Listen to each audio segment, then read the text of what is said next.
Pludmales volejbola sezona ieiet savā karstākajā fāzē. Šajā nedēļas nogalē risināsies ikgadējais turnīrs Saulkrastu kokteilis, bet jau nākamajā nedēļā visi labākie Pludmales volejbolisti dosies uz Poliju, kur notiks pasaules čempionāts. Saņēmuši kārtīgu Red Bull devu, šiem pasākumiem gatavojas arī Mārtiņš Pļaviņš un Jānis Pēda. Pagaidām duets nerāda to rezultātu, kādu no viņiem gaida viņu līdzjutēji, taču panikas komandā nav. Bija gaidījuši, kad varbūt būs drusciņu vieglāk, bet mēs arī samērā esam uztaisījām sezonas sākumā dažas kļūdas tur, varbūt taktiski, un līdz ar to tas mūs mazliet bremzēja. Tagad mēs esam šo to pamainījuši un ceram, kad arī ar to bišķiņ pamainīsies rezultāts. Pastāst par tām taktiskām niansēm, ko jūs mainat? Varbūt sākumā mēs mēģinājām, kad Jānis spēlēs no 2, lai es no 4 varētu palīdzēt varbūt kādu ar otro iesist. Un arī es visu laiku biju no 4 spēlēs Turcijā un līdz šim ar Kreili. Un tad likās, ka varbūt es jutīšos labāk tur un tad kaut kā tā, bet izrādās tā esam pieņemši lēmumu, kad Jānis mēģinās no 4, jo tur viņam ir vieglāk drusciņi.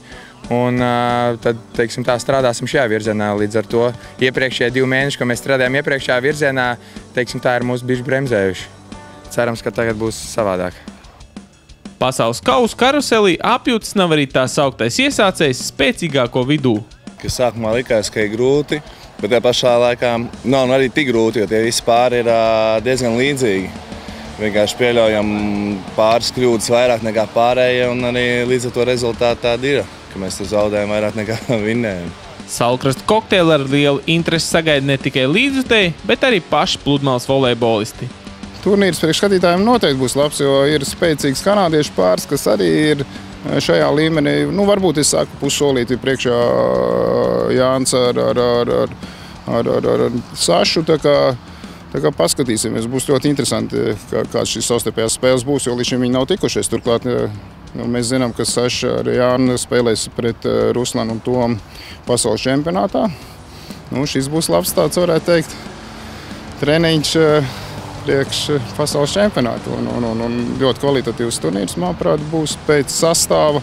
Viennozīmīgi domāju, ka būs ļoti interesanti, tāpēc, kad Saša ar Kreili tagad ir pasaules reitingā topā.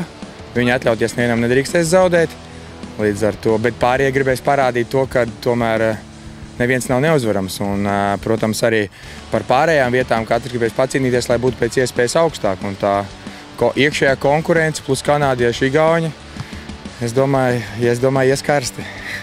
Ielozētos pretiniekus pasaules čempionātā dueta treneris Aigars Birzuls vērtē kā labus.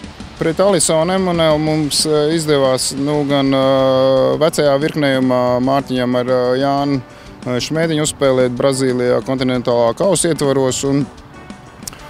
Un man viņi īpaši nepārsteidza to, jo viņi joprojām spēlē to veco modeli diezgan augstām piespēlēm ar spēcīgiem uzbrukuma sitieniem, bet pretinieki šobrīd spēlē daudz gudrāk un proti viņus ierobežot gan telpā, gan arī šai spēkā. Un līdz ar to viņi sāk sev pazaudēt. Bet tā novitāte bija varbūt tāda, kad viņi centās spēlēt kā modernu Pludmales volejbolu. Tur Alisons centās skriet aiz galvas, bet tas viss notika diezgan plaši un laikietilpīgi, diezgan augsts viņi spēlēja. Viņi grausā kā parasti sīkstā komanda, kas ilgi tur bumgaisā un cīnās par katru punktiņu. Tā kā, ja viņas izdosies salauzt ar savu spēli, tad sevišķām grūtībām nevajadzētu būt. Bet, ja tā spēle būs ilgtermiņā, tad tur grūti kaut ko prognozēt. Pa poļiem nemācīšu neko teikt vairāk. Latvijas pārstāvjiem līdzjutēju atbalsts Polijā būs ļoti nepieciešams, un to saprot arī mūsu volejbolisti. Manuprāt, nevajadzētu šaubīties, kad būs labs turnīrs un godīgi sakot, nedomāju, ka tuvākā nākotnē tik tuvu Latvijai kaut kur būs pasaules čempionāts. Turklāt tajā spēlē 3 Latvijas komandas vīriem un 1 dāmām. Tā kā katru dienu, vismaz pirmo 3 dienu garumā būs mači. Veči noteikti tiks tālāk. Saša ar Jānu parādīja, kad viņi spēlēja jau 3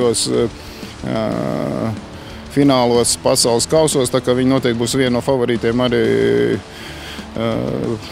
Jāblanka Polijas turnīrā un jābrauc jāskatās. Un es domāju, ka būs tur 7 labas dienas ar spraigām spēlēm un pietiekami jaukā vietā. Tā varētu būt laba atpūta ikvienam pludmales volejbola mīļotājiem un skatītājiem. Lai arī šobrīd volejbolisti un treneri nav īsti apmierināti ar parādīto sniegumu pludmales smiltīs, bet neviens negrasās nolaist rokas un necīnīties.